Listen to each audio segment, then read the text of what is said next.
I'm Michael Brown. My website is AskDrBrown.org. I've written a whole bunch of books on answering Jewish objections to Jesus as a Jewish believer in Jesus now since 1971. And a lot of Christians don't know, like, well, how do I reach my Jewish friends and neighbors? How do I relate to them? Well, first is friends and neighbors.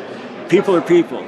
Jews are people like everybody else, and you want to build relationship. You want to love people because you love them, not to get a notch on your belt that you led a Jew to Jesus or something like that.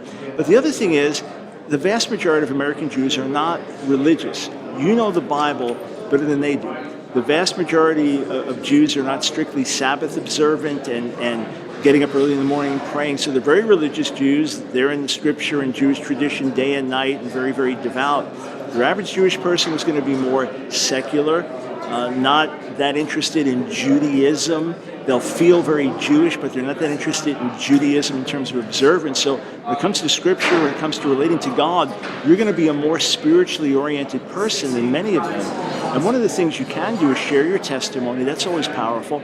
And if, in fact, as a follower of Jesus, you feel a connection to the Jewish people, because Jesus, after all, is Jewish, and the New Testament is primarily a Jewish book, and it grows out of Jewish soil. If you feel that connection, let them know that. Give them that understanding that, yeah, it's kind of strange, but as a Christian, I feel connected to the Jewish people because Jesus is Jewish, and he's your Messiah after all, and kind of come from that angle. Also, if you get my book, Our Hands Are Stained with Blood, we just came out with a revised expanded edition in September. Our Hands Are Stained with Blood. It'll take you through church history and the terrible treatment of Jews at the hand of many Christians. Even famous leaders like Martin Luther at the end of his life wrote very anti-Semitic things.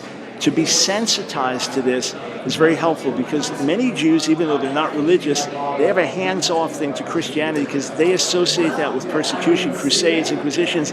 Even the Holocaust, to many Jews, was a Christian event, if you can believe that. So if you know the history, you can say, you know, as a Gentile follower of Jesus, that's so foreign to me and everything we are, and that's so contrary to the teaching of Jesus. I'm so sorry you were treated like this. I want to show you what real Christians do and believe. And then if they're interested to dig in more, go through Messianic prophecy. Isaiah 53 is a great place to start. Say, who do you think that's talking about? Do you have a Bible in your house here?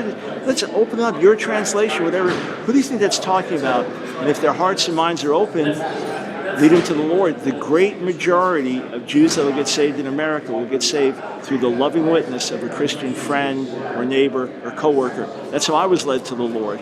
And most will not come to the Lord in the Messianic Jewish synagogue or through another Jew.